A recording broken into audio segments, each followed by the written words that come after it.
नमस्कार प्रिय दर्शकों। बहुत समय पहले की बात है।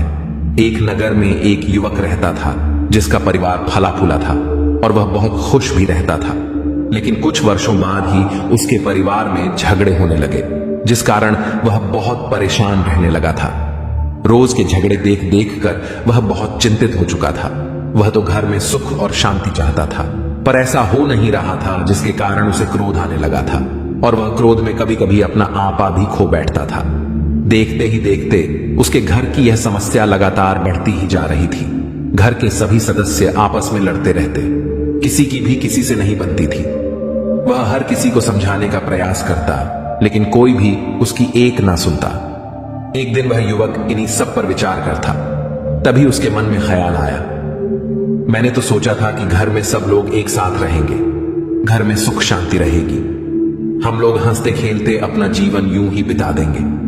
लेकिन जिस सुख शांति की तलाश में मैंने यह सब कुछ किया, वह सब तो मुझे मिल ही नहीं रहा और देखते ही देखते मुझे भी क्रोध आने लगा है। और यदि मैं भी इसी प्रकार क्रोध करता रहूंगा तो फिर घर में सुख शांति कैसे आएगी। उसने अपनी गलती समझी और उसने तरह तरह के उपाय करने शुरू किए। जो कोई भी उसे जो भी बताता वह सब कुछ करने लगा था, टोने टोटके, और यहां तक कि उसने कई प्रकार के रीति रिवाज भी अपनाए। उसने वह सब कुछ किया जो उसे पता चला, परंतु उसका कोई भी फायदा नहीं हुआ। उसकी पत्नी भी उसके साथ हर दूसरे तीसरे दिन किसी न किसी बात को लेकर उससे लड़ पड़ती थी। फिर चाहे बात कितनी भी छोटी क्यों ना हो, वह हमें लड़ते रहते, झगड़ते रहते। वह अपनी पत्नी को समझाने की कोशिश करता। वह कहता, देखो यह परिवार है और परिवार में सभी की अपनी अपनी सोच है, सभी का अपना नजरिया है। तुम छोटी छोटी बातों पर ध्यान मत दिया करो। अगर तुम उन पर ध्यान दोगी तो अपना जीवन कभी नहीं जी पाओगी। हम सभी इसी प्रकार लड़ते झगड़ते रह जाएंगे और हमें कुछ भी हासिल नहीं होगा। इस पर उसकी पत्नी जवाब देते हुए कहती है, आपको क्या लगता है कि मैं सबसे जाकर लड़ती हूं? मैं किसी से कुछ नहीं कहती, लेकिन हर किसी को मेरे काम में कमियां ही नजर आती हैं। मुझे अकेला देखकर सभी कोई कुछ ना कुछ कहता ही रहता है, और जब मैं अपने मन की बात आपसे बताती हूं तब आप भी मेरी नहीं सुनते। हाँ, मैं ही बुरी हूं। तुम्हारे तो घर वाले बहुत अच्छे हैं। अपनी पत्नी के मुख से ये सुनकर उस व्यक्ति को फिर से क्रोध आ गया। वह चाहकर भी उस समस्या का समाधान ना कर सका, बल्कि वह छोटी सी बात आखिरकार बड़ी हो ही गई। इसी प्रकार परिवार के बाकी सदस्य भी आपस में लड़ते और झगड़ते रहते, जिसे देखकर वह बहुत चिंतित और बहुत परेशान हो चुका था। घर का माहौल कुछ ऐसा हो चुका था जैसे मानो कि वहां से कहीं दूर चले जाएं, कहीं दूर जहां शांति मिले, सुकून मिले। परिवार का हर एक सदस्य एक दूसरे का दुश्मन बन बैठा था। हर किसी से नफरत की जा रही थी। यह देखकर वह युवक समझ चुका था कि अब कुछ भी नहीं हो सकता, अब कुछ भी सुधारा नहीं जा सकता। इसलिए परेशान होकर वह अपने घर से बाहर निकल गया और अपना जीवन समाप्त करने के लिए वह एक ऊंची पहाड़ी पर जा पहुंचा। वह उस पहाड़ी पर खड़ा होकर कुछ सोच रहा था। तभी उसे एक आवाज सुनाई दी, बेटा वहां क्या कर रहे हो? उस आवाज को सुनकर वह युवक वहीं पर रुक गया। उसने पीछे मुड़कर देखा तो एक बहुत उसके पीछे ही खड़े थे। तभी वह युवक उन बौद्ध भिक्षु से कहता है, हे गुरुवर, आप कौन हैं? आपके चेहरे पर बड़ा तेज है। इस पर वह बहुत भिक्षु मुस्कुराने लगे और उस युवक से कहते हैं, बेटा मैं कौन हूं इस बात से कोई फर्क नहीं पड़ता, परंतु इस बात से जरूर फर्क पड़ता है कि तुम इतने दुखी क्यों हो और यहां पर क्या कर रहे हो। इस पर वह युवक उन बौद्ध भिक्षु से कहता है, हे गुरुवर, मैं बहुत परेशान हूं। मेरे घर में सुख और शांति न जाने कहां चली गई है। घर में हमेशा झगड़े होते रहते हैं। घर के सभी सदस्य आपस में लड़ते रहते हैं। वे सभी एक दूसरे के दुश्मन बन बैठे हैं। मेरी पत्नी मेरा कहा नहीं मानती। मैं उससे जो भी मना करता हूं वह वही करती है। मैंने उन सभी को समझाने की बहुत कोशिश भी की, लेकिन वे सभी मेरी एक बात सुनने तक को तैयार नहीं है। और अब तो घर का माहौल ऐसा हो चुका है कि मेरा वहां पर एक पल भी मन नहीं लगता, और इसीलिए मैं घर नहीं जाना चाहता और मैं यहां पर आया हूं, क्योंकि मुझे लगता है कि इसका केवल एक ही समाधान है, और वह है इस जिंदगी का त्याग करना। इस पर वह बौद्ध भिक्षु एक बार फिर मुस्कुराने लगे और उस युवक से कहते हैं, भंते, यह तो हर घर की कहानी है, इसमें कोई नई बात नहीं। ये तो सांसारिक जीवन है जिसमें झगड़े होते ही रहते हैं। ऐसा कोई परिवार नहीं जिसमें झगड़े ना हो। यह सब तो होना स्वाभाविक है, क्योंकि सांसारिक जीवन में किसी के पास इतनी समझ और इतना धैर्य नहीं है कि वह कोई भी बात बर्दाश्त कर सके, तो झगड़े तो अवश्य ही होंगे। इस पर वह व्यक्ति उन गुरुवर से कहता है, किंतु हे गुरुवर, यदि रोज रोज वही झगड़े होते रहे, रोज रोज क्लेश होता रहे, तो भला उस परिवार में रहने का मन कैसे करेगा? वहां पर कोई व्यक्ति कैसे जीवित रह सकता है? इससे तो अच्छा होगा कि मैं मौत को ही गले लगा लूं, कम से कम उसके बाद मुझे शांति तो मिलेगी। इस पर वह बौद्ध भिक्षु उस युवक से कहते हैं, भंते, तुम तो बड़ी जल्दी हार मान गए। क्या तुमने अपनी समस्या का समाधान करने की कोशिश की है? इस पर वह युवक जवाब देते हुए कहता है, हे गुरुवर, मैंने बहुत कोशिश की, अपने परिवार वालों को लाख समझाया, किंतु वे सभी मेरी बात मानने को तैयार ही नहीं। अब बताइए मैं क्या करूं? इस पर वह गुरुवर उस युवक से कहते हैं, भंते, तुम्हारी समस्या का समाधान मैं तुम्हें दे सकता हूं, किंतु जैसा मैं तुम्हें कहूंगा क्या तुम वैसा करने के लिए तैयार हो? इस पर वह युवक उन गुरुवर से कहता है, हे गुरुवर, आप जैसा कहेंगे मैं वो सब करने के लिए तैयार हूं, कृपया करके मुझे इसका समाधान बताएं। तभी उन बौद्ध भिक्षु ने पास ही में पड़ी हुई एक लकड़ी का टुकड़ा उठाया और उसे एक तरफ से जला दिया। उसके बाद उन बौद्ध भिक्षु ने उस व्यक्ति के हाथ में एक दूसरा लकड़ी का टुकड़ा थमाया और कहा, इस लकड़ी के एक सिरे को जलाओ। उस व्यक्ति ने उन बौद्ध भिक्षु की बात मानी और उसने भी उस लकड़ी के एक सिरे को जला दिया। इसके बाद वो बौद्ध भिक्षु उस व्यक्ति से कहते हैं, भंते, अब तुम अपनी जलती हुई लकड़ी से मेरी जलती हुई लकड़ी को बुझाने का प्रयास करो। अगर तुम इसमें कामयाब हो गए तो मैं तुम्हें तुम्हारी समस्या का समाधान दे दूंगा। व्यक्ति ने उन गुरुवर की बात मानी। उसने एक जलती हुई लकड़ी से दूसरी जलती हुई लकड़ी को बुझाने का प्रयास किया, परंतु वह उसे बुझा ना सका, बल्कि जब वह दोनों लकड़ी आपस में मिल गई तो वे दोनों लकड़ियां और भी तेज जलने लगी। फिर भी उस व्यक्ति ने हार नहीं मानी। वह लगातार उन्हें बुझाने की कोशिश करता रहा, लेकिन वह उस आग को बुझा न सका और देखते ही देखते वो दोनों लकड़ियां जलकर राख हो गई। इस पर वह बौद्ध भिक्षु उस युवक से कहते हैं, भंते, कोई बात नहीं, मैं तुम्हें दूसरा मौका देता हूं। इतना कहकर उन्होंने पास में पड़ी हुई एक और लकड़ी का टुकड़ा उठाया और उसे एक तरफ से जला दिया और एक दूसरी लकड़ी उस व्यक्ति के हाथ में थमाते हुए उससे कहते हैं, भंते, इसे मत जलाना। जब तुम्हारी लकड़ी जली नहीं होगी तो तुम मेरी इस जलती हुई लकड़ी को आसानी से बुझा सकते हो, और यदि तुमने ऐसा कर लिया तो मैं तुम्हें तुम्हारी समस्या का समाधान अवश्य दे दूंगा। उस व्यक्ति ने उन गुरुवर की बात मान ली। उसने उन गुरुवर की जलती हुई लकड़ी की आग को अपनी लकड़ी से बुझाने की कोशिश की, परंतु अब की बार भी वह उस आग को बुझा ना सका, बल्कि जैसे ही वह सूखी लकड़ी उस आग वाली लकड़ी की चपेट में आई, वह भी जलने लगी और अंत में देखते ही देखते वह दोनों लकड़ियां जलकर राख हो गई। यह देखकर वह व्यक्ति बड़ा निराश हो गया। उसे समझ नहीं आ रहा था कि आखिर वह उस आग को किस प्रकार बुझाए। वह मन ही मन समझ चुका था कि अब उसे उसकी समस्या का समाधान नहीं मिलेगा, जिस कारण वह बिल्कुल भी नीरस हो गया।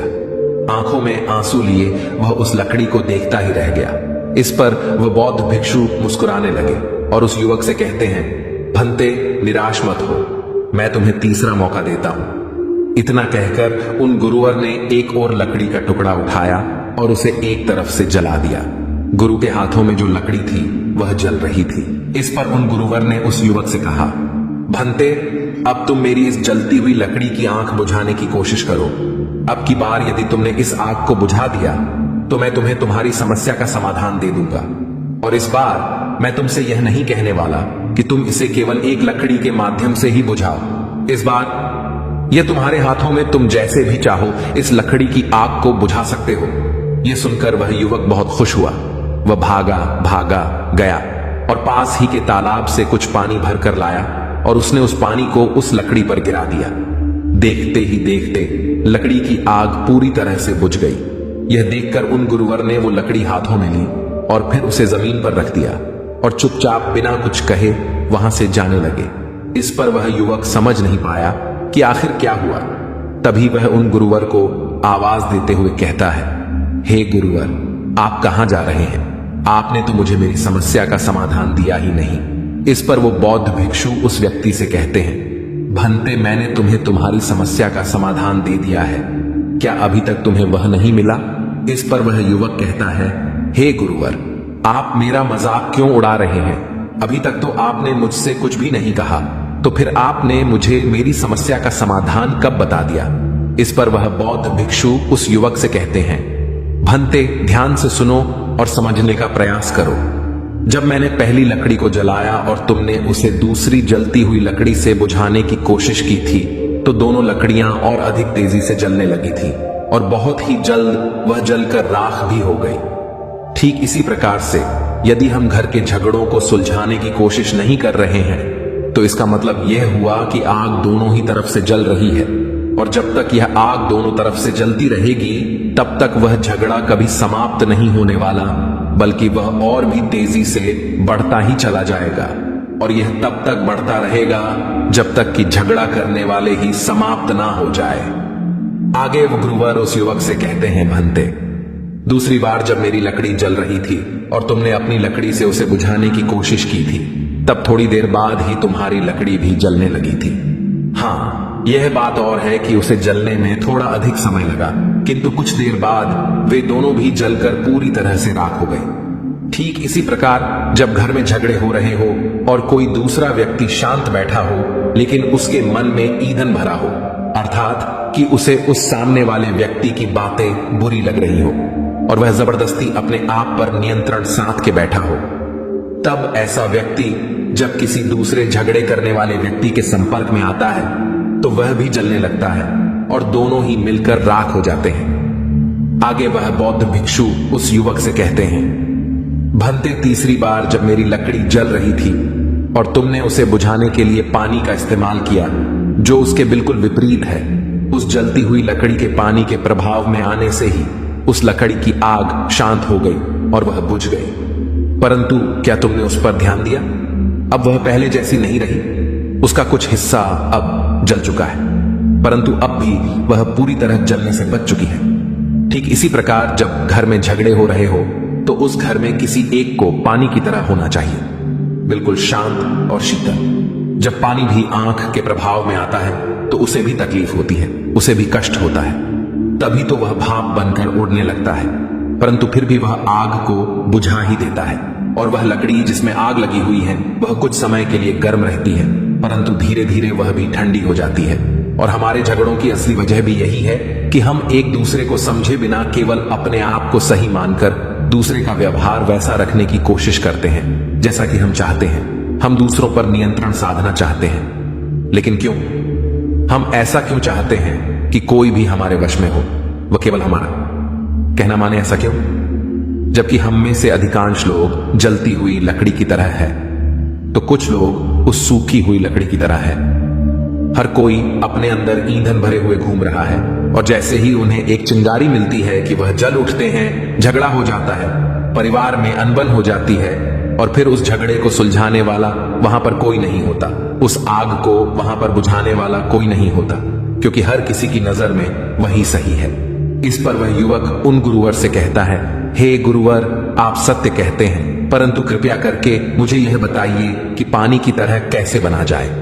इस पर वो बौद्ध भिक्षु उस युवक को जवाब देते हुए कहते हैं, भंते, शांत होकर, दूसरों के लिए मन में बैर ना रखकर और यह समझकर कि झगड़े का हल झगड़ा नहीं होता, झगड़े का हल तो समाधान होता है, और समाधान प्रेम से होता है। प्रेम ही वह पानी है जो बड़े बड़े झगड़े को शांत करने की क्षमता रखता है। अपने भीतर नफरत की जगह प्रेम उत्पन्न करो और ऐसे बन जाओ कि कोई तुम्हें लाख जलाने की कोशिश क्यों ना कर ले, पर तुम शांत बने रहो। आगे वह गुरुवर उस युवक से कहते हैं, भंते, समझने की कोशिश करो, जीवन इन छोटे छोटे झगड़ों में नहीं है। जिसने भी इन छोटे मोटे झगड़ों में अपना जीवन नष्ट कर दिया, वह अपना जीवन कभी नहीं जी सकता, और तुम भी वही गलती कर रहे हो।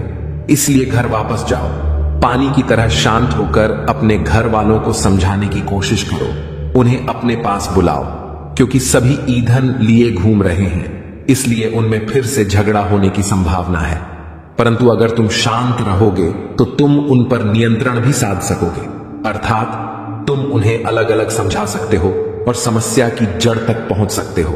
और एक बार यदि तुम उसकी जड़ तक पहुंच गए तो तुम उसका समाधान भी अवश्य ही खोज लोगे। ज्यादातर झगड़े इसलिए नहीं रुक पाते क्योंकि वह झगड़े का समाधान झगड़े से करने की कोशिश करते हैं, और तुम भी यही कर रहे हो। इसलिए लड़ो मत, लड़ने से कुछ हासिल नहीं होगा।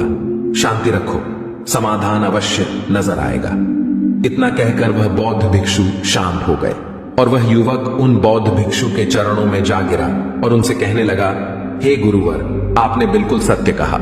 अब से मैं शीतल जल की तरह रहने की कोशिश करूंगा, सभी को समझाने की कोशिश करूंगा, क्योंकि अब मैं समझ चुका हूं कि मेरे घर की झगड़े की असली वजह मैं खुद ही हूं। सबसे बड़ा ईंधन या चिंगारी आज मैं अपने भीतर ही लेकर घूम रहा हूं, जिसकी वजह से बार बार ना चाहते हुए भी घर में कलह हो ही जाता है।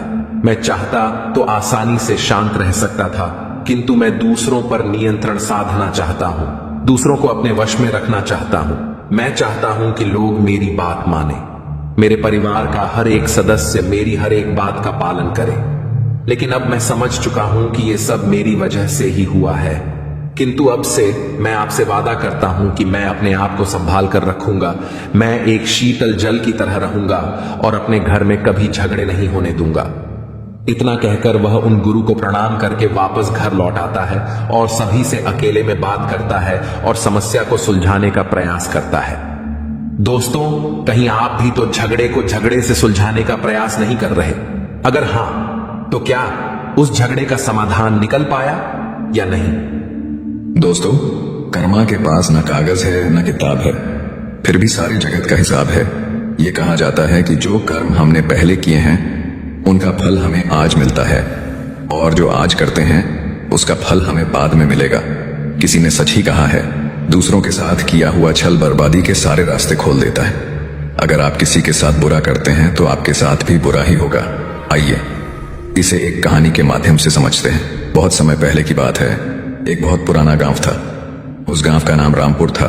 उस गांव के लोग बहुत ही सीधे और सच्चे थे। उसी गांव में एक बुजुर्ग आदमी, उसकी पत्नी और 2 बच्चे रहते थे। बड़े बेटे का नाम कबीर था और छोटे बेटे का नाम सिद्धार्थ था। उसके माता पिता खेती का काम करते थे। वह एक किसान थे। समय के साथ साथ वह दोनों भाई अब बड़े हो गए थे। सिद्धार्थ अक्सर अपने भाई कबीर को देखकर चलता था, क्योंकि कबीर स्वभाव से बहुत अच्छा था। वह सबकी मदद करता था। उसके दिल में सबके लिए दया और आदर भाव था। सिद्धार्थ का स्वभाव ऐसा था कि उसके दिल में दूसरों के लिए कोई दया नहीं थी। वह अपने माता पिता से भी ठीक से बात नहीं करता था। वह हमेशा दूसरों का अनादर करता और नुकसान पहुंचाते रहता था। धीरे धीरे काफी वक्त गुजर गया। कबीर और सिद्धार्थ के माता पिता का देहांत हो गया। उसके माँ बाप इस दुनिया में नहीं रहे। कबीर उस वक्त घर पर नहीं था, वह दूसरे शहर गया था। जैसे ही उसको इस बात का पता लगा, वह सब काम छोड़कर दौड़ता हुआ अपने घर पहुंचा। कबीर को विश्वास नहीं हो रहा था कि उसके माता पिता अब इस दुनिया में नहीं रहे। कबीर और सिद्धार्थ ने उनका अंतिम संस्कार किया। वह बहुत दुखी था। वह उनसे बहुत प्रेम करता था। उसने गांव वालों को भोजन के लिए आमंत्रित किया और ब्राह्मणों को दान दक्षिणा देकर विदा किया। अब कबीर और सिद्धार्थ दोनों अकेले रहते थे। धीरे धीरे वक्त गुजरता गया। वह हर साल अपने माता पिता की बरसी पर ब्राह्मणों को भोजन कराता और दान देता। ये सब चीजें सिद्धार्थ को पसंद नहीं आती थी। वह कबीर से बहुत ईर्ष्या करता था और वह कबीर से जलते रहता था। उस राज्य का राजा बहुत अच्छा था। वह राजा सबकी मदद भी किया करता था। इसीलिए एक बार अपने माता पिता की बरसी पर कबीर ने अपने राज्य के राजा को आदर सत्कार के साथ अपने घर बुलाया और राजा के सामने ब्राह्मणों और उसके सगे संबंधियों को खाना खिलाया। ब्राह्मणों को दान भी दिया ताकि उसके माता पिता स्वर्ग में अच्छे से खुश रह सकें। सिद्धार्थ वहां खड़ा था। राजा भोजन करने के बाद सिद्धार्थ के पास गए। सिद्धार्थ ने राजा को प्रणाम किया। तभी राजा ने सिद्धार्थ से पूछा, तुम्हारा भाई तुम्हारे माता पिता के लिए इतना कुछ करता है, तुम ऐसा क्यों नहीं करते हो? आखिर वह तुम्हारे भी माता पिता थे। क्या तुम्हें यह समझ नहीं आता कि तुम भी अपने माता पिता के लिए कुछ कर सकते हो? सिद्धार्थ ने राजा से कुछ नहीं कहा और चुपचाप वहां से चला गया। सिद्धार्थ को गुस्सा आ रहा था क्योंकि राजा ने उसकी बेइज्जती की, क्योंकि कबीर अब सबकी नजरों में अच्छा बन गया था। राजा ने भी उसकी तारीफ की थी और सिद्धार्थ सिर्फ चुपचाप देख रहा था। उसे ये सब देखा नहीं जा रहा था और वह कबीर से अपने अपमान का बदला लेने का सोच रहा था। 1-2 महीने बीत जाने के बाद एक रात सिद्धार्थ योजना बनाता है कि उसे कैसे भी करके रास्ते से हटाना होगा। अगले दिन सिद्धार्थ ढोंग करना शुरू करता है। नगर के सामने जोर जोर से चीखने लगता है, और यह दिखावा करता है कि उसके माता पिता के गुजर जाने के बाद वह बहुत अकेला हो गया है और दुखी है, और सब लोग उसे कहता है कि मेरे माँ बाप मेरे सपने में आए थे, वह स्वर्ग में खुश नहीं है। वह कह रहे थे कि कोई वहां जाकर उन्हें खाना बनाकर खिलाए, उनकी सेवा करे, वो तभी खुश रहेंगे। उन्होंने मुझसे कल रात सपने में कहा था कि मेरे भाई कबीर को मेरे पास भेज दो, वह उनकी बहुत सेवा करता है, वह इसके साथ बहुत खुश रहेंगे, तभी उनकी आत्मा को शांति मिलेगी। उन्होंने ऐसा कहा मुझसे। ये मामले की बात राजा तक पहुंच गई और राजा खुद वहां आता। हे राजा ने ज्यादा सोचा नहीं, उसे लगा कि सिद्धार्थ सच कह रहा है, और कहते हैं ये तो अच्छी बात है, कबीर को अपने माता पिता की सेवा करने का मौका मिल रहा है, और मिले क्यों ना, इतने साल से जो पुण्य कर रहा है, राजा कहते हैं। लेकिन इसके लिए तो कबीर को मरना पड़ेगा। कबीर ये सब देख रहा था। कबीर को यह सब समझ आ गया था कि यह सब केवल उसे फंसाने की चाल है, क्योंकि उसका भाई उससे नफरत करता है। लेकिन वह फिर भी सब लोगों से कहता है चलो ठीक है, इस बहाने में अपने माता पिता की सेवा करता हूँ। वह राजा से कहता है महाराज, आप अगले दिन नदी किनारे एक नाव का बंदोबस्त कराए, मैं नाव से कूद कर नदी में अपनी जान दे दूंगा और फिर स्वर्ग में जाकर अपने माँ बाप की सेवा करूंगा। राजा ने कहा ठीक है, अगले दिन इन सभी चीजों की व्यवस्था कर दिया जाएगा, और उसने मरने के लिए तैयारी करना शुरू कर दी। सिद्धार्थ यह सब देखकर मन ही मन बहुत खुश था। अगले दिन कबीर ने जैसा राजा से कहा था उसके मुताबिक राजे ने नदी के किनारे एक नाव का बंदोबस्त कर दिया। राजा और सारे गांव वाले भी वहां आ गए थे। कबीर आखिरी बार उस गांव और सब लोगों को देखता है, फिर नदी में कूद जाता है, और सारे गांव वालों को पता चल जाता है कि कबीर अब इस दुनिया में नहीं है। अब वह स्वर्ग की ओर चला गया है अपने माता पिता की सेवा करने के लिए। सिद्धार्थ बहुत खुश था कि उसका इकलौता भाई अब दुनिया में नहीं रहा। जो भी जमीन और वसीयत है अब वह सब मेरा है, मैं ही इसका मालिक बनूंगा। धीरे धीरे काफी दिन गुजर गए। एक दिन अचानक से राजा के दरबार के बाहर कबीर बैठा होता है और जोर जोर से रो रहा होता है। राजा के सिपाही ने देखा कि कबीर वहां बैठा बैठा रो रहा था। पहले तो सब डर रहे थे उसके पास जाने से, फिर कुछ देर बाद सिपाही पूछते हैं ये चमत्कार कैसे हुआ, तुम जिंदा कैसे हो? कबीर मौन रहा। फिर सिपाही उसे दरबार में ले जाते हैं। सिपाही कबीर को लेकर आ रहे होते हैं। राजा उसे जिंदा देखकर बहुत आश्चर्यचकित थे और कबीर से पूछते हैं। तब कबीर राजा को बताता है महाराज, मैं स्वर्ग में गया था, मैंने देखा मेरे माँ बाप अभी भी खुश नहीं हैं। वो मेरे पर गुस्सा हो रहे थे और कह रहे थे तुम्हें तो खाना बनाना भी नहीं आता, तुम तो हमारी सेवा भी ठीक से नहीं कर रहे हो। तुमसे अच्छा तो सिद्धार्थ है जो तुमसे अच्छा खाना बना लेता है और वह हमारा ख्याल भी रखेगा। तुम जाओ और उसे भेज दो। राजा कहता है अगर ऐसा है तो सिद्धार्थ को इसके लिए मरना पड़ेगा। राजा अपने कुछ सैनिक को भेजता है और वह सिद्धार्थ के पास जाते हैं और कहते हैं कि महाराज ने तुम्हें राज दरबार में बुलाया है, और सिद्धार्थ उनके साथ आ जाता है। राज दरबार में पहुंचकर सिद्धार्थ ने देखा तो उसका भाई कबीर वहीं मौजूद था। उसे वहां देखकर आश्चर्यचकित था। राजा उसे सारी बातें बता देते हैं और कहते हैं तुम्हारे भाई ने माता पिता के लिए इतना त्याग किया है, अब तुम्हारी बारी है। तुम्हारे माता पिता चाहते हैं कि तुम उनकी अच्छे से सेवा करो। राजा उससे कहते हैं क्या तुम उनके लिए ऐसा कुछ नहीं कर सकते? सिद्धार्थ अगर कुछ बोलता तो उसकी योजना के बारे पता चल जाता, इसीलिए सिद्धार्थ को ना चाहते हुए भी ये सब करना पड़ता है। अगले दिन फिर से सारी तैयारी किया जाता है। कुछ देर बाद सिद्धार्थ घर आ जाता है और सोचता है मैं वहां जाऊंगा ही नहीं, अगर मैंने ऐसा किया तो वह सच में मुझे मार ही देंगे। आज रात को ही मैं गांव छोड़कर कहीं चला जाऊंगा। दूसरी तरफ कबीर ने राजा को सारा सच बताया।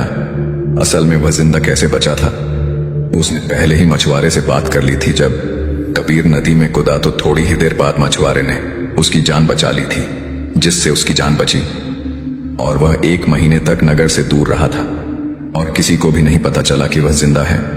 फिर सही समय पर राज्य में लौट आया। वह यह सब सिर्फ इसलिए किया क्योंकि वह उसके भाई सिद्धार्थ को एक सबक सिखाना चाहता था।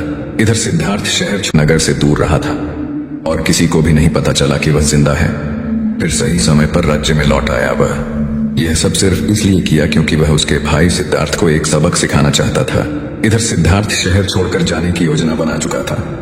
अपने योजना के अनुसार वह रात के अंधेरे में ही घर छोड़कर भाग जाता है।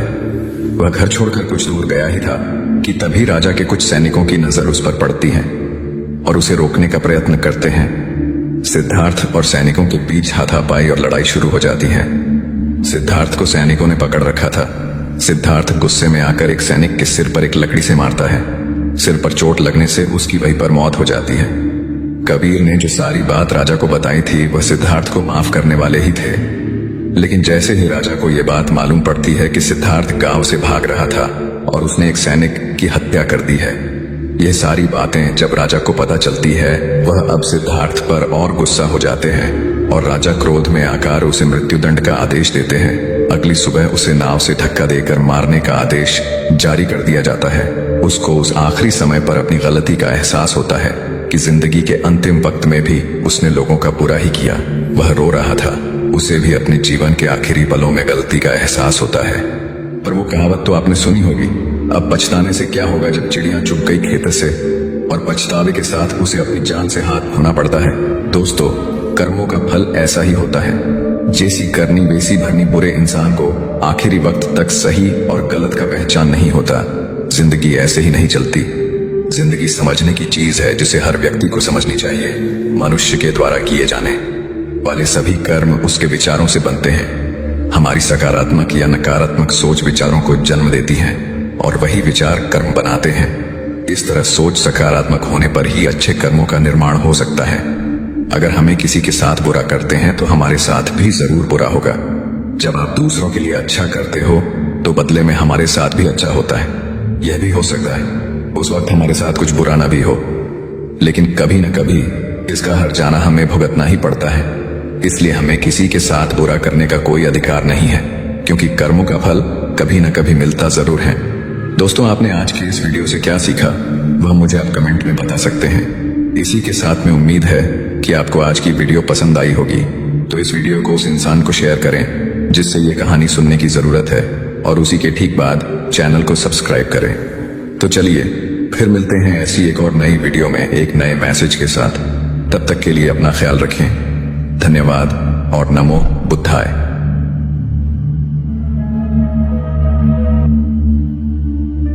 दोस्तों, आज की कहानी प्रारंभ करने से पहले आपसे एक छोटी सी गुजारिश है कि अब तक आपने हमारे चैनल को सब्सक्राइब नहीं किया या हमारे चैनल पे नए आए हैं तो प्लीज चैनल को सब्सक्राइब कर लें और बेल नोटिफिकेशन को ऑल पर सेट कर दें, जिससे हमारी आने वाली वीडियो की सूचना सबसे पहले आपको प्राप्त हो, क्योंकि मैं आपके लिए ऐसे ही वीडियो लाते रहता हूँ जो आपके जीवन को समृद्ध, सुखी और संपन्न बनाती है, जिससे ज्ञान द्वारा आपके चेतन अंतर्मन को शांति प्रदान करती है। तो चलिए आज की कहानी को प्रारंभ करते हैं।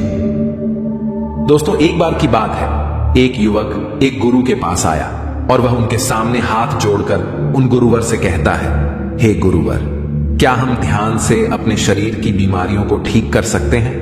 क्या लाइलाज बीमारियां भी ध्यान से ठीक की जा सकती हैं? इस पर वह गुरुवर उस युवक से कहते हैं, बेटा, अगर आप ध्यान ना भी करो तो भी आपके शरीर के पास वह ताकत है जिससे वह अपनी बीमारियों को खुद ठीक कर सकता है। इस पर वह युवक उन गुरुवर से कहता है, परंतु कैसे गुरुवर, मेरा शरीर बहुत दुबला पतला है और इसका कारण है कि मैं हर समय बीमार रहता हूं। मैं चाहकर भी अपने अंदर उतनी ऊर्जा नहीं उत्पन्न कर पाता। इसके लिए मैंने कई हकीमों और वैद्य का इलाज भी अपनाया, कई तरह के उपाय अपनाए, परंतु उसके के बाद भी मैं इतने वर्षों में अब तक अपने शरीर को ठीक नहीं कर पाया। फिर एक दिन मुझे मेरे मित्र ने आपके बारे में बताया, इसलिए मैं आपके पास आया हूं। मुझ पर कृपा करें गुरुवर, और मुझे कोई ऐसा उपाय बताएं जिससे मैं एक बार फिर से एक स्वस्थ जीवन जी सकूं, मैं अपने शरीर को ठीक कर सकूं। इस पर वह गुरुवर उस युवक से कहते हैं, बेटा, पहले तो तुम यह समझो कि तुम्हारा शरीर अपने आप में एक अलग अस्तित्व रखता है, अर्थात वह एक अलग स्वतंत्र हिस्सा है जिस पर आपका कोई नियंत्रण नहीं है। तुम्हारे शरीर में होने वाली सभी गतिविधियां जो मुख्य हैं, उन पर आपका कोई नियंत्रण नहीं है, किंतु इन सारी गतिविधियों पर आपके शरीर का पूरा नियंत्रण है। और यही कारण है कि जब आपकी गलतियों के कारण आपका शरीर बीमार पड़ता है तो वह बिना आपसे पूछे ही, बिना आपको बताए, बीमारी के खिलाफ लड़ना शुरू कर देता है, क्योंकि उसे अपने आप को बचाना है। वह आपको नहीं बल्कि अपने आप को बचाने पर ध्यान केंद्रित करता है। तुमने कभी ना कभी इस बात पर गौर भी किया होगा कि जब तुम्हारा शरीर बीमार पड़ता है तो वह अपने आप ही अपना तापमान भी बढ़ा लेता है और कभी कभी वह अपना तापमान कम भी कर लेता है। वह कभी अपने दिल की धड़कनों को तेज कर लेता है, अर्थात कभी अपने रक्तचाप को बढ़ा देता है और कभी उसे कम कर देता है। यदि आप कभी कुछ गलत भी खा लेते हैं तो इसके बारे में आपको नहीं पता होता, किंतु आपके शरीर को यह बात अच्छी तरह से पता होती है कि आपने कुछ गलत खा लिया है और इसी कारण वह तुरंत ही उसे उल्टी के जरिए बाहर निकालने की कोशिश करता है। इसी प्रकार आपका शरीर आपके द्वारा की गई सभी गलतियों को अंतिम सांस तक सुधारने की कोशिश में लगा ही रहता है। इस पर वह युवक उन गुरुवर से कहता है, हे गुरुवर, आप बार बार यह गलती क्यों कह रहे हैं? गलती से आपका क्या तात्पर्य है? इस पर वह गुरुवर उस युवक से कहते हैं, बेटा, गलती मैं इसलिए कह रहा हूं क्योंकि आपके जीवन की सबसे शक्तिशाली और सबसे कीमती चीज आपका शरीर ही तो है और हम इसकी चिंता ना करके हम दुनिया भर की चिंता में लगे रहते हैं और यह चिंता नाम का शब्द ही आपके शरीर को धीरे धीरे खोखला करता जाता है। यह एक धीमे जहर की तरह है जो आपके शरीर को लगातार कमजोर बनाता जाता है। चिंता तुम्हारे मन की एक उपज है, परंतु इसका असर तुम्हारे पूरे शरीर पर दिखाई पड़ता है और मैं तुम्हें बता दूं तो यही एक चीज है जिसे आपका शरीर ठीक नहीं कर सकता, क्योंकि वह इस जहर के बारे में नहीं जानता और वह इस जहर को अपने शरीर से निकालना भी नहीं जानता। और इसी कारण जब हम चिंता में बहुत ज्यादा डूब जाते हैं तो हमारे शरीर की सारी व्यवस्थाएं दिन ब दिन बिगड़ती चली जाती हैं और शरीर को इसके बारे में पता भी नहीं चल पाता। वह ये समझ ही नहीं पाता कि आखिर उसके साथ हो क्या रहा है, क्योंकि उसे तो इसके बारे में तनिक भी ज्ञान नहीं है। इस चिंता नाम के जहर का पता करने के लिए शरीर लगातार प्रयास करता रहता है, वह कुछ ना कुछ उपाय करता रहता है और इसी कारण शरीर बाकी चीजों पर ध्यान नहीं दे पाता। और यही कारण है कि तुम्हारा शरीर दिन ब दिन कमजोर होता जा रहा है। इस पर वह युवक उन गुरुवर से कहता है, हे गुरुवर, आप बार बार यह चिंता के बारे में मुझे क्यों बता रहे हैं? मैं तो कोई चिंता नहीं करता, बस मैं तो यह सोचता रहता हूं कि किसी प्रकार मेरा शरीर पूरी तरह से स्वस्थ हो जाए और इसके लिए मैं तरह तरह के उपाय भी अपनाता हूं, परंतु फिर भी मेरा शरीर पहले की तरह स्वस्थ नहीं हो पा रहा। इस पर वह गुरु मुस्कुराने लगे और उस युवक से कहते हैं, बेटा, तुम अपने शरीर को स्वस्थ करना चाहते हो, क्या यह चिंता नहीं है? और इसी चिंता रूपी जहर के कारण ही तुम्हारे शरीर की यह हालत हो चुकी है। आगे वो गुरुवर उस युवक से कहते हैं, बेटा, हम में से अधिकांश लोग केवल स्वाद लेने के लिए भोजन करते हैं और वह अपने पेट को इस तरह से ठसाठस भर देते हैं कि जैसे उन्हें वो भोजन दोबारा कभी मिलने ही नहीं वाला। लेकिन आप इस चक्कर में अपने शरीर पर ध्यान नहीं देते, आप उसके बारे में तनिक भी विचार नहीं करते और इसी कारण वश हमारा शरीर बीमार पड़ने लगता है, क्योंकि शरीर अपनी व्यवस्था को ठीक करने में लगा रहता है, पर कभी कभी वह आपके द्वारा की गई गलतियों को सुधार नहीं पाता और फिर वह एक ऐसी स्थिति में आ जाता है जहां पर जितना आपके शरीर को सुधार है उससे कहीं ज्यादा आप उसे चिंता रूपी जहर देते रहते हैं। और यह केवल चिंता ही नहीं, यह भोजन के रूप में भी हो सकता है। जब आप अधिक भोजन कर लेते हैं या फिर आपकी दैनिक दिनचर्या बिगड़ने लगती है, अर्थात ना तो आप समय पर सोते हैं और ना ही समय पर उठते हैं, तब आपके शरीर को वह शक्ति नहीं मिल पाती जिससे वह अपने आप को ठीक कर पाए। इस पर वह व्यक्ति उन गुरुवर से कहता है, हे गुरुवर, आप क्या कहना चाहते हैं? मुझे आपकी बातें समझ नहीं आ रही, कृपया करके मुझे साफ और स्पष्ट तौर पर समझाएं। इस पर वह गुरुवर उस व्यक्ति से कहते हैं, बेटा, हमारा शरीर बहुत अद्भुत है और ज्यादातर हमारा शरीर अपनी बीमारियों को उस समय ठीक करता है जब आप गहरी नींद में सो रहे होते हैं। उस समय शरीर स्वतंत्र रूप से कार्य करता है और आपके भीतर हर प्रकार की कमजोरी, हर प्रकार की बीमारियों को ठीक करने में लगा रहता है। वह अपने भीतर मौजूद सभी विषैली चीजों को बाहर निकाल देता है। परंतु यदि अगर आप ठीक समय पर नींद ना लें तो आपका शरीर देखते देखते कमजोर होता चला जाएगा, वह अपनी व्यवस्था को ठीक नहीं कर पाएगा और धीरे धीरे आप एक ऐसी बीमारी की ओर बढ़ते चले जाएंगे जिसका इलाज होना भी नामुमकिन हो जाएगा। जब केवल चिंता में ही डूबे रहोगे तो तुम चाहे कितना भी पौष्टिक खाना क्यों ना खा लो, कितना भी व्यायाम क्यों ना कर लो, उसका शरीर को कोई भी लाभ नहीं होने वाला, क्योंकि चिंता एक ऐसा जहर है जो धीरे धीरे हमारे शरीर की सभी व्यवस्थाओं को बिगाड़ कर रख देता है और हमारा शरीर उसे अच्छी तरह से समझ नहीं पाता, इसलिए वह इसका इलाज नहीं कर पाता। आगे वह गुरुवर उस युवक से कहते हैं, बेटा तुम यहां पर यही जानने आए थे ना कि ध्यान करने से शरीर अपनी बीमारी को ठीक कर सकता है या नहीं। तो इसका सीधा सा जवाब यह है कि शरीर की ऐसी कोई भी बीमारी नहीं है जो वह खुद ठीक ना कर सके, किंतु सबसे पहले हमें इस बात पर ध्यान देना चाहिए कि हमें अपने शरीर में बीमारी आने ही नहीं देनी चाहिए, और यदि शरीर में बीमारी आ भी जाए तो हमें अपने शरीर को इतना स्वस्थ और दुरुस्त रखना चाहिए कि वह उस बीमारी से आसानी से लड़ सके। किंतु यहाँ पर हम मनुष्य क्या करते हैं, हम ठीक इसका उल्टा करते हैं।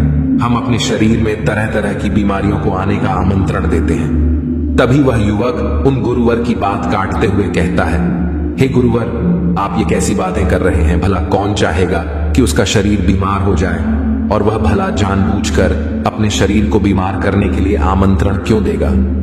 इस पर वह गुरुवर उस युवक से कहते हैं, बेटा तुमने अपने आसपास देखा ही होगा कि लोग तरह तरह के नशीले पदार्थों का सेवन करते हैं। कोई मदिरा पान करता है तो कोई तंबाकू, वहीं पर कोई मिलावट का खाना खा रहा है तो कोई तली भुनी चीजों का स्वाद ले रहा है। यदि आप अपने शरीर को स्वस्थ नहीं खिलाएंगे तो वह स्वस्थ कैसे रहेगा? क्योंकि हम में से अधिकांश लोग तो केवल आजकल स्वाद के लिए ही भोजन करते हैं। उन्हें अपने शरीर को स्वस्थ नहीं रखना, बल्कि उन्हें तो अपना केवल पेट भरना है। किंतु वह यह भूल जाते हैं कि वह पेट भर क्यों रहे हैं, ताकि उनका शरीर स्वस्थ और तंदुरुस्त रहे, उनके शरीर को एक चुस्ती और स्फूर्ति मिल सके, वह ताकत मिल सके, वह ऊर्जा मिल सके, ताकि वह दिन भर कार्य कर सके। लेकिन वह इन चीजों पर ध्यान नहीं देना चाहते। आगे गुरुवर उसी वक्त से कहते हैं, बेटा जब आप ध्यान करते हैं तो ध्यान के भी कुछ नियम है, और जब आप उन नियमों का पालन करते हैं तो आपका ध्यान बहुत अच्छा लगता है। अर्थात आप ध्यान में गहरे उतर पाते हैं, और वह ध्यान आपके शरीर के लिए भी काफी कारगर होता है। इसके लिए आप सुबह नियमित 4 से 5 बजे के बीच में उठकर नहा धोकर सुबह सुबह ध्यान करने बैठ सकते हैं। इस समय आप ध्यान में गहरे उतर सकते हैं, और यदि आपकी यह समस्या है कि आपके पास उस समय पर समय नहीं है, तो आपको जब भी समय मिले आप ध्यान करने बैठ जाओ। जब आप नियमित इसका पालन करोगे तो आप ध्यान में गहरे उतरना सीख जाओगे। किंतु यहाँ पर एक बात और ध्यान रखने वाली है, ध्यान करने से पहले या तो आपका पेट खाली हो या आपने 1 घंटा पहले ही खाना खा लिया हो, और उसी के साथ आपको हर रोज प्रतिदिन ठीक उसी समय पर नियम अनुसार ध्यान करना आवश्यक है। आगे गुरु उस युवक से कहते हैं, मान लो कि तुम किसी दिन बहुत देर से उठे, समय देखकर तुम्हें बहुत बुरा लगा और तुम उसी दुखी मन के साथ ध्यान करने बैठ गए। तब आपको ध्यान में बहुत कठिनाई होगी, आप चाहकर भी ध्यान नहीं लगा पाओगे इस पर। वह युवक उन गुरुवर से कहता है, हे गुरुवर, किंतु ध्यान तो हम मस्तिष्क से करते हैं, इसमें हमारे शरीर का क्या लेना देना?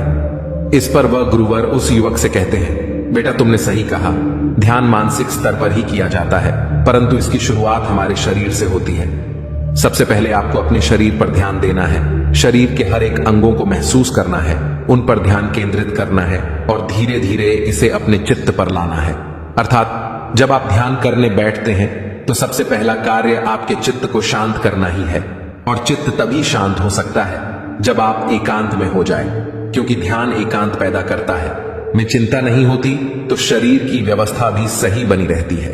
ध्यान को समझने वाला और ध्यान को करने वाला व्यक्ति अल्प आहारी होता है, अर्थात वह हमेशा अपनी भूख से कम भोजन करता है, और वह स्वास्थ्य के लिए नहीं बल्कि अपने शरीर को शक्ति प्रदान करने के लिए भोजन करता है। वह हमेशा एक स्वस्थ भोजन करता है, जिस कारण शरीर को उचित मात्रा में शक्ति मिल पाती है, और वह बीमारियों से लड़ने में पूरी तरह से सक्षम हो पाता है। इस पर वह व्यक्ति उन गुरुवर से एक और प्रश्न करते हुए कहता है, हे गुरुवर, क्या ध्यान करने से शरीर में मौजूद पहले से किसी भी बीमारी को ठीक किया जा सकता है? इस पर अब गुरुवर उस युवक के इस प्रश्न का जवाब देते हुए कहते हैं, बेटा यह बिल्कुल सत्य है कि अगर आप गहरे ध्यान में अपने आप को ले जाएं, तो सबसे पहले यह ध्यान आपके बाहर की दिनचर्या को ही ठीक करता है, अर्थात वह आपके मन और दिमाग को सही रास्ते पर ले आता है, जिस कारण आपका शरीर खुद ब खुद स्वस्थ होने लगता है। और यदि वह पहले से स्वस्थ नहीं है तो वह खुद को ठीक करने की पूरी कोशिश करने लगता है, और ऐसी अवस्था में शरीर अपने भीतर मौजूद पहले से ही बीमारी को ठीक करने की पूरी कोशिश करने लगता है। जब हम गहरे ध्यान में होते हैं तब हम अपने मूलाधार चक्र से शुरुआत करते हैं, जो ऊर्जा का भरा है। हमारा शरीर, हमारा मन, हमारा मस्तिष्क जो कुछ भी कर रहा है वह अपने मूलाधार से उत्पन्न थोड़ी सी ऊर्जा से ही चल रहा है। परंतु अगर इसकी ऊर्जा को एकत्रित किया जाए और उसे ठीक प्रकार से इस्तेमाल किया जाए, अर्थात क्रोध ना किया जाए, नफरत ना की जाए, लालच, इच्छा और कामना में ना फंसा जाए, बल्कि उसकी ऊर्जा को एक सात्विक तरीके से उसका इस्तेमाल किया जाए और अपने ध्यान को और गहरा बनाने की कोशिश की जाए, तब हमारा शरीर उस स्थिति में पहुंच जाता है जिस स्थिति में वह सोते समय होता है। और भले ही हमारा शरीर उस समय उस स्थिति में केवल छोटे से समय के लिए होता है, परंतु वह खुद को भयंकर से भयंकर बीमारी से लड़ने के लिए तैयार कर पाता है। नींद से वह समय बहुत छोटा सा होता है, परंतु ध्यान में ऊर्जा भी बहुत अधिक होती है और वह समय भी अधिक ही होता है। और ऐसी अवस्था में शरीर को अपने आप को ठीक करने के लिए बहुत अधिक समय भी मिल पाता है और ऐसी अवस्था में शरीर अपनी बड़ी से बड़ी बीमारी को ठीक करने में पूरी तरह से सक्षम हो पाता है। इस पर वह युवक उन गुरुवर से कहता है, हे गुरुवर, तो इसका अर्थ क्या हुआ? यानी कि मेरे शरीर में जो भी बीमारियां हैं, यदि मैं उसे ठीक करने के लिए ध्यान करूं तो मेरा शरीर ठीक हो जाएगा। इस पर वह गुरुवर उस युवक से कहते हैं, बेटा, ध्यान के कुछ नियम हैं। मान लो जो भी तुम्हें बीमारी है और तुम ये सुन लेते हो कि ध्यान करने से हम अपने